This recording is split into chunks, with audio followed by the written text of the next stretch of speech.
آخرکار آپ خدا کی باتوں سے ناراض ہونے لگتے ہیں جن کا آپ کو احترام کرنا ہے۔ پہلا سموئیل 3 باپ ایلی کے بیٹے ایسے ہی تھے۔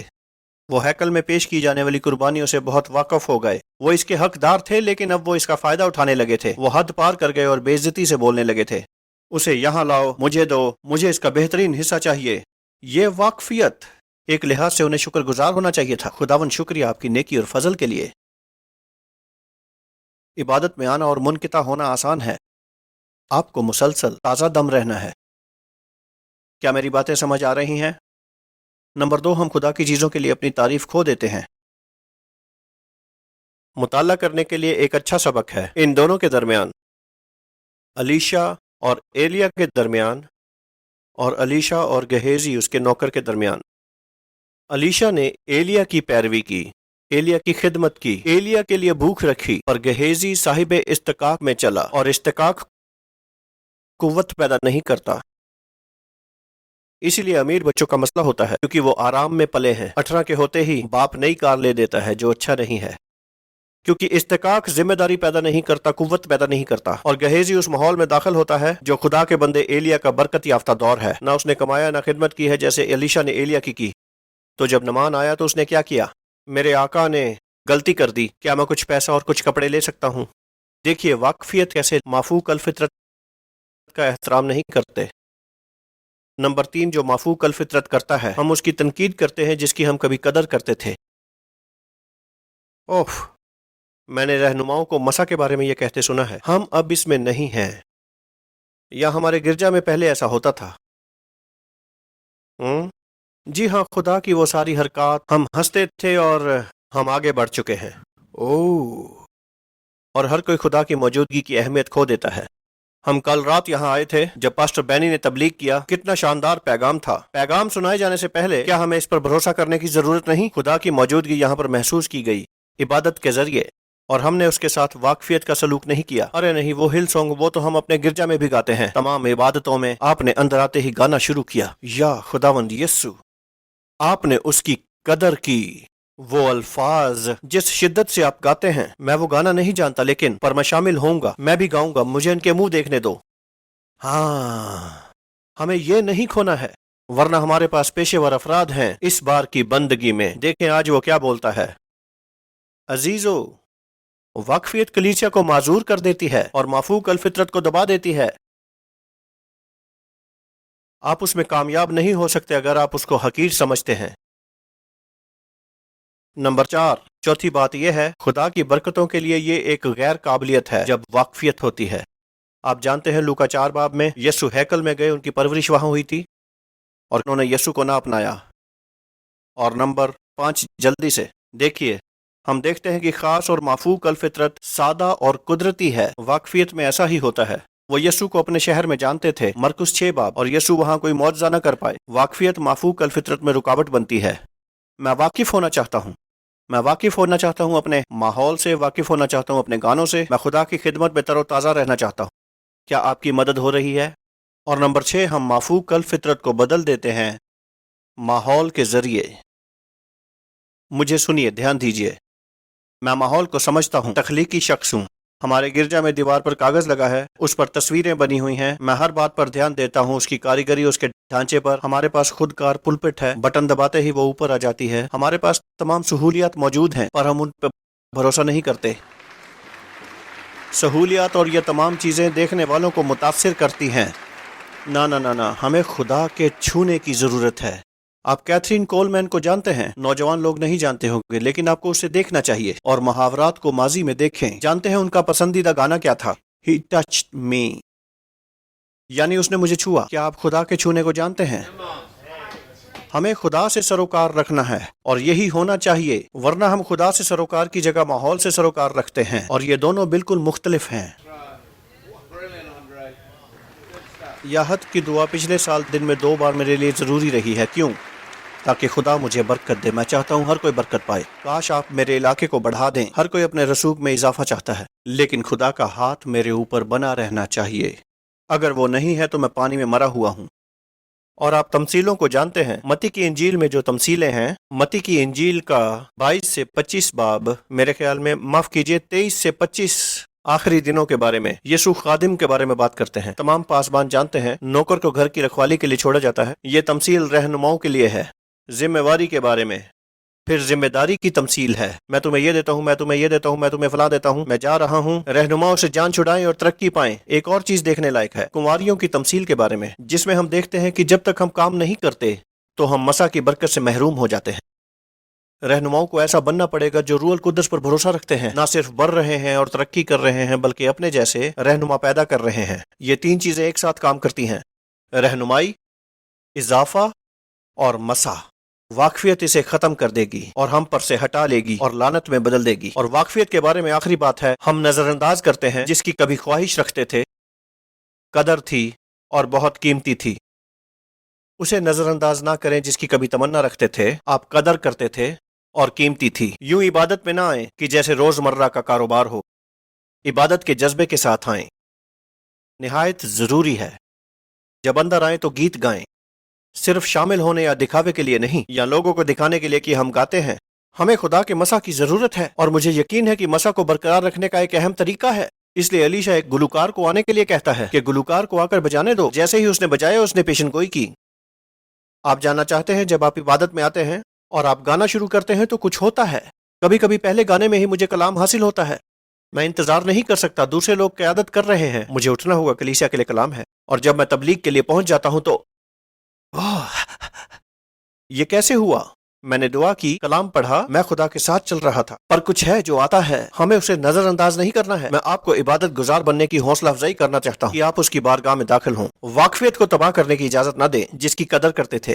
یہ خدا کی موجودگی کو برقرار رکھنے کے لیے اہم چیز ہے۔ نمبر 3، تیسرا یہ ہے، آپ اب بھی میرے ساتھ ہیں؟ رہنماؤں کے لیے یہ اہم ہے، مجھے اس کا تجربہ ہے۔ کبھی بھی عجیب روحانیت سے متاثر نہ ہوں۔ آج کل عجیب و غریب ڈھنگ کی روحانیت ہو رہی ہے جو آپ کو دور کر سکتا ہے مافوق الفطرت سے۔ عجیب چیزوں کو مافوق الفطرت کہا جاتا ہے جو عیسائی کرتے ہیں۔ میں اپنی کلیسیا کو سکھاتا ہوں، اگر آپ کام میں عجیب ہیں، بتانا مت کہ ریور کلیسیا سے ہو۔ کبھی بھی کسی کافی کی دکان میں جا کر مت کرنا۔ روح القدس کے پھل صرف گرجا گھر کے لیے نہیں ہیں جہاں ہم کھیل کھیلتے ہیں۔ اور میرے ابتدائی سالوں میں اسمبلیز آف گاڈ میں میں سب بند کر دیتا تھا، کیونکہ کوئی نہ کوئی ہمیشہ ہوتا تھا جو ہم خاموش ہو جاتے تھے اور انتظار کرتے تھے۔ آپ اندازہ لگائیں ان کی تعبیر کیا ہوتی تھی: میرے بچوں، میں چاہتا ہوں کہ تم میری عبادت کرو، اور میں سوچتا کہ تمہارے خلل ڈالنے سے پہلے ہم یہی کر رہے تھے۔ آپ میں سے کتنے جانتے ہیں کہ آپ بیکار ہو سکتے ہیں؟ ایسے پھلوں کی وجہ سے آپ آہستہ آہستہ اسے باہر دھکیل دیتے ہیں، کیونکہ آپ نے کچھ عجیب دیکھا۔ آپ سازش کو دیکھتے ہیں، جوڑ توڑ دیکھتے ہیں۔ اب ہمیں موقع پیدا کرنا ہے، ہمیں لوگوں پر ہاتھ رکھنے کی ضرورت ہے جب آپ ایسی چیزیں کرتے ہیں جیسے کل رات، لیکن ہمیں عجیب روحانیت سے ہوشیار رہنا ہوگا۔ یہ آپ کو رہنما سے ہٹا سکتا ہے۔ آپ رہنما ہوا کرتے تھے کہلائیں گے۔ یہ اس مافوق الفطرت کو روک دے گا آپ کی زندگی میں۔ جینیفر اینسٹن نے کہا، کچھ مسیحی بھی یہ مانتے ہیں۔ وہ کہتی ہے، میرا کوئی مذہب نہیں، میں خدا میں ایمان رکھتی ہوں۔ نہیں جانتی وہ کیسا دکھتا ہے، پر وہ میرا خدا ہے۔ میری اپنی تشریح مافوق الفطرت کی۔ میرے خیال میں بعض اوقات ہم روح کی ساکھ کو نقصان پہنچاتے ہیں جب ہم کلیسیا میں عجیب چیزوں کو اجازت دیتے ہیں۔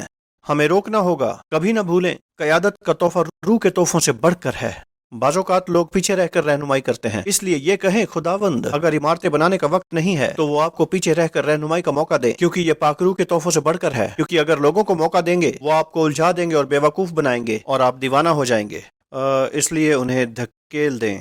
اور پیشن گوئیاں اتنی عام ہیں کہ کسی پر بھی ٹھیک بیٹھیں گی۔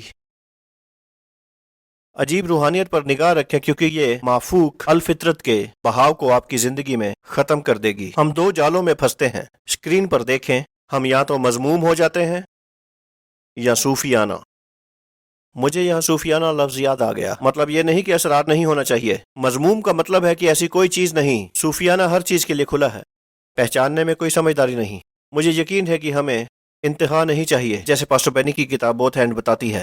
ہمیں حکمت اور سمجھداری کی ضرورت ہے، اور ہمیں کہنا ہوگا یہ مذاق کا خیز ہے، کوڑا کرکٹ ہے، لیکن یہ وہ خدا نہیں ہے۔ ہم کیا کرتے ہیں؟ یا تو ہم کہتے ہیں سب کچھ خدا ہے، سب کچھ خدا ہے، اور باقی لوگ چھوڑ کر جا رہے ہیں، کلیسیا چھوڑ کر جا رہی ہے، اور آپ کا اپنا خاندان چھوڑ گیا، اور ہم فیصلہ کرتے ہیں اب ہمیں یہ نہیں چاہیے، اب ہمارا رتبہ بڑھ گیا ہے اور لوگوں کو پیچھے ہٹا کر ادھر جائیں گے، روکھا پن آ جاتا ہے۔ ہم یہ سب کر چکے ہیں، کلیسیا چھوٹی تھی تب کرتے تھے۔ جی نہیں، ہمیں حکمت چاہیے۔ آپ سب کلام جانتے ہیں، بطور رہنما یہ ہمارے لیے بہتر ہے، کیونکہ ہم روح کے بہاؤ کو روک دبا اور بجھا سکتے ہیں۔ پہلا تھیسلونیکیوں 5:19 روح کو نہ بجھاؤ، نبوتوں کی حقارت نہ کرو، بعض اوقات ان کا مذاق اڑایا جاتا ہے۔ سب باتوں کو آزماؤ، جو اچھی ہوں انہیں پکڑے رہو۔ NIV بائبل بتاتی ہے روح کو نہ بجھاؤ، لفظ کا مطلب ہے بجھ جانا۔ نبوتوں کی حقارت نہ کرو، سب باتوں کو آزماؤ، جو اچھی ہیں اسے پکڑے رہو۔ ہمیں سمجھدار بننے کی ضرورت ہے، کیونکہ یہ نامکمل برتن سے آیا ہے۔ شاید یہ کل ڈاکٹر نے اس حقیقت کے بارے میں بتایا کہ یہ ایک نامکمل برتن کے ذریعے اس جسم میں آتا ہے۔ آخر میں ہم لکھ سکتے ہیں، نہیں 1 منٹ رکیے، یہ 10% خدا ہے، 10% خدا، 90% جسم۔ آپ جانتے ہیں ایک دور میں یہ 90% خدا ہوگا اور 10% جسم، اور ہمیں یہ سمجھ رکھنی ہے بجائے اس کے کہ یہ پھر سے شروع کرنا ہوگا، ورنہ ہم قدرتی بہاؤ کو برقرار نہیں رکھ سکیں گے اس الہیت کے۔ آپ جانتے ہوں گے گلامی میلڈوناڈو کو، اس نے ایک کتاب لکھی، خدا کی روحانیت میں کیسے چلیں۔ اس نے کہا کیا رسم و رواج لوگوں کو بدل سکتے ہیں؟ مذہب ایک نتیجہ ہے خدا کے متعلق تجربہ نہ ہونے کا۔ ہم اس راہ پر نہیں چل سکتے کیونکہ مذہب لوگوں کو نہیں بدلے گا، ہمیں روح کے پھل چاہیے۔ اور آگے وہ کہتا ہے انسان ہر چیز پر تنقید کرتا ہے جسے وہ بنا یا سمجھ نہیں سکتا۔ روح القدس کے لیے غمگین ہونا ہمارے کردار کے متعلق ہے، روح القدس کو بجھانا ہماری طاقت کے متعلق ہے۔ شاید ہم روح القدس کو پانے کے لیے اتنے غمگین نہیں ہیں، پر شاید ہم اسے بجھا رہے ہیں، نتیجتاً ہمارے مسا میں کمی ہوتی ہے۔ ہم تماشائی اور تجزیہ کار بن جاتے ہیں اور ہم اس کے آس پاس ہوتے ہیں پر اس میں نہیں ہوتے۔ میں ایسے ہی بڑا ہوا، میں تجربے سے بولتا ہوں، 30 سال سے زیادہ وزارت میں ہوں، میں ان میں سے گزرا ہوں، ریور چرچ کا حصہ رہا ہوں، وہ ہنسنے کی باتیں، روڈنی کے ساتھ دوستی، ان لوگوں کے ساتھ رہا، وہ خدا کے معجزے، اور دوسری طرف دیکھیں تو انجیلی بشارتوں میں رہنا، پر خدا کی قوت کا کوئی مقابلہ نہیں۔ ہمیں اس کے آس پاس نہیں رہنا ہے، ہمیں اس میں شامل ہونا پڑے گا۔ یہ ایک عمدہ کتاب ہے A.B. سمپسن کی لکھی ہوئی the super natural making room for the power of God, جس میں وہ لکھتے ہیں کہ ہم ایک کشتی کی مانند ہیں اس دریا میں جو سمندر میں جاتا ہے۔ ہم کشتی پر ہیں لیکن دریا یا سمندر کا حصہ نہیں ہے۔ ہمیں دریا میں شامل ہونا ہوگا جو بہہ کر سمندر میں جا رہا ہے، تاکہ ہم سمندر کا حصہ بن جائیں، نہ کہ سمندر کے اوپر رہیں۔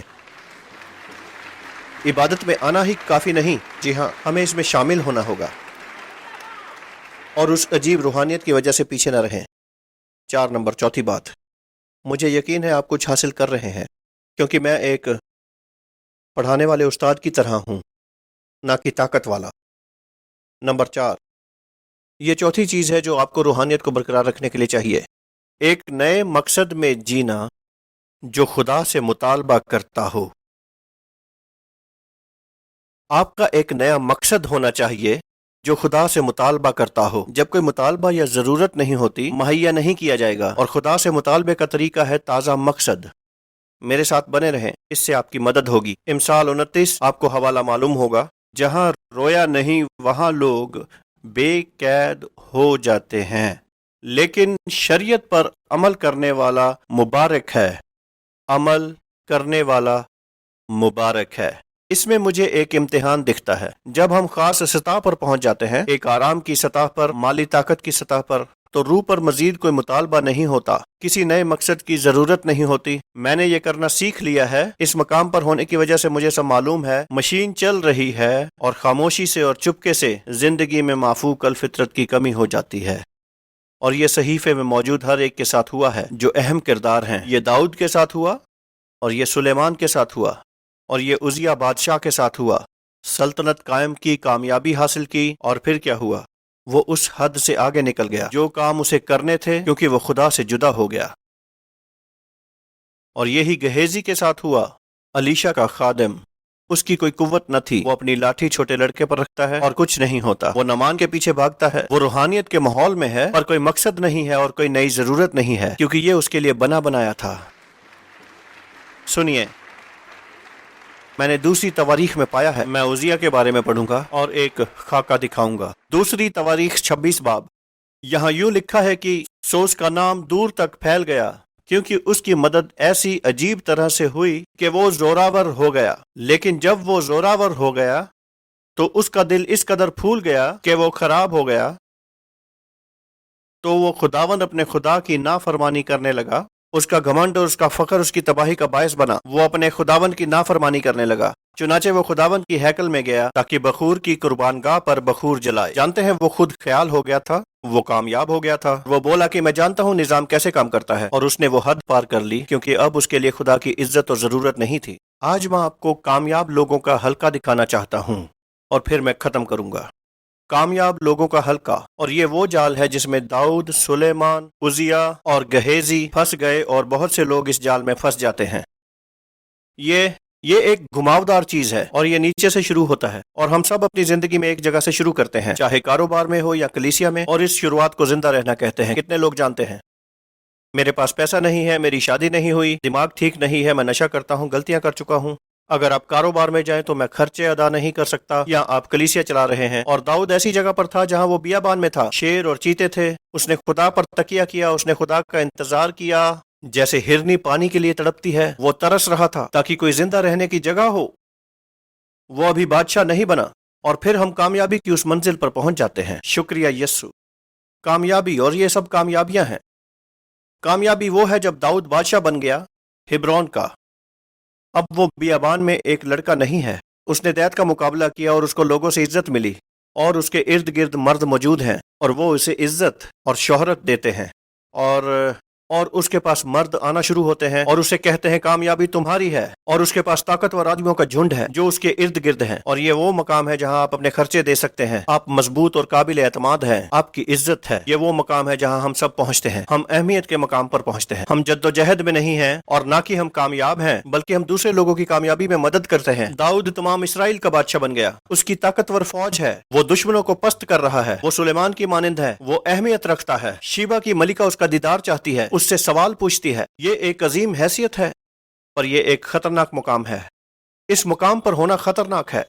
اہمیت حیرت انگیز ہے، کیونکہ وہاں بہت کچھ ہوتا ہے کہ ہم بھول سکتے ہیں کہ ہم کس مقام پر ہیں۔ عزیہ کی فوج بڑھ گئی تھی، وہ زندہ رہنے کی جد و جہد میں تھا جب خدا کی پناہ میں آیا، اور 16 برس کا تھا۔ اب وہ کامیاب ہے، اب اس کی اہمیت ہے۔ اہمیت ملنے کے بعد کیا ہوتا ہے، اور یہ ہر ایک شخص کے ساتھ ہوتا ہے۔ یہ نہ سوچے کہ آپ کے ساتھ ایسا نہیں ہوگا، جیسے ہی آپ خود مطمئن ہو جاتے ہیں۔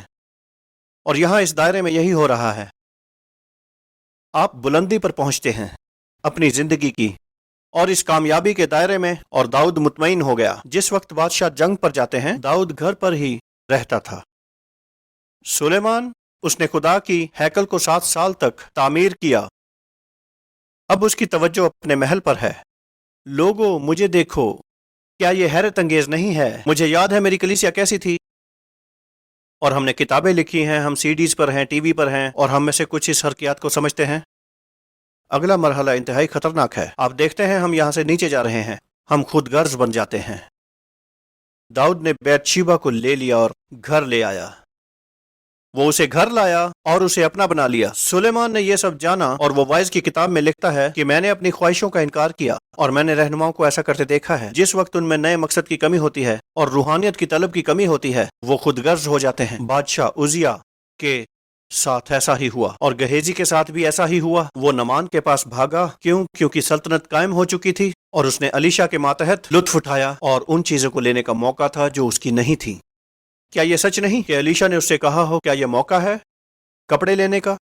چیزیں حاصل کرنے کا ایک وقت ہوتا ہے، اور نہیں بھی ہوتا۔ کچھ موقع نقصان دہ ہوتے ہیں جو زندگی میں مسا کو کم کر سکتے ہیں۔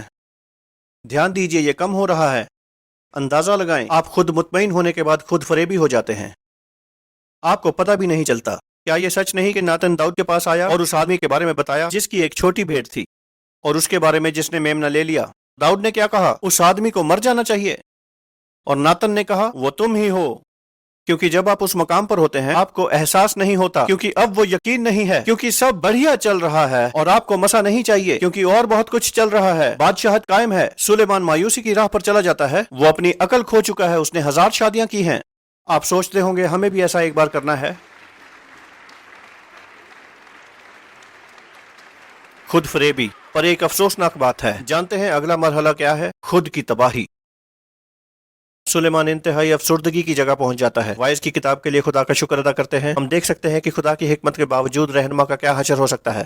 داؤد بیماری میں مر گیا۔ زبور 51، میرا جسم بیماری سے بھرا ہے، اے خدا میری تجدید کر مایوسی کے اس دور میں اور خود تباہی میں۔ اور دیکھیے، جب آپ اس دائرے سے گزر جاتے ہیں اور خود تباہی کی اور جاتے ہیں تو خود کو پیچھے پاتے ہیں۔ اب راز کی بات یہ ہے، جو چابی ہے، آپ بکا میں سے کامیابی میں جاتے ہیں۔ ہم کیا بات کر رہے ہیں؟ 4 نمبر کیا ہے؟ ہمیں نیا مقصد رکھنے کی ضرورت ہے اور خدا سے مانگنا ہے۔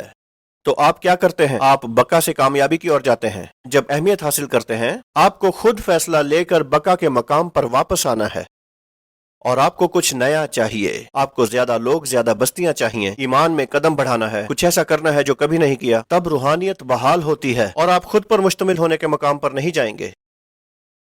دیکھیے، یہاں پہلو کے 2 نظریے ہیں۔ آپ کے بلند ہونے میں مافوق الفطرت کا مطالبہ ہے، پر بربادی میں کوئی مطالبہ نہیں ہے۔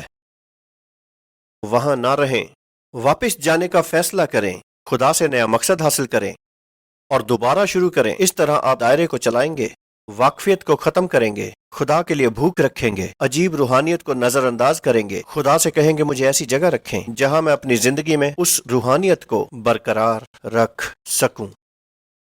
آج جب میں ختم کرتا ہوں، ایک بوئنگ جہاز، بہت بڑا جہاز، جب زمینی رستے پر ہوتا ہے تب وہ اپنی یقینی حالت میں ہوتا ہے۔ جہاز کا زمینی راہ پر ہونا فطری ہے کیونکہ یہ وزنی ہے۔ اس کا اڑنا فطری نہیں ہے، سچ ہے نا؟ دراصل اس کے لیے اڑنا مافوق الفطرتی ہے اور اسے اڑنے کے لیے زور چاہیے، کوشش کرنی پڑتی ہے۔ اور کیا ہوتا ہے؟ ہماری قدرتی فطرت تھم جانے کی ہے۔ ہمیں تھم جانا گوارا نہیں، ہمیں مسلسل زور لگانا ہوگا، مسلسل دباؤ بنانا ہوگا۔ جب ایسا کریں گے تو اڑنا شروع ہوں گے اور اس طرح آپ رہتے ہیں مافوق الفطرت میں۔ یقیناً آپ کو مدد ملی ہوگی۔ یسوع مسیح کے نام میں آمین۔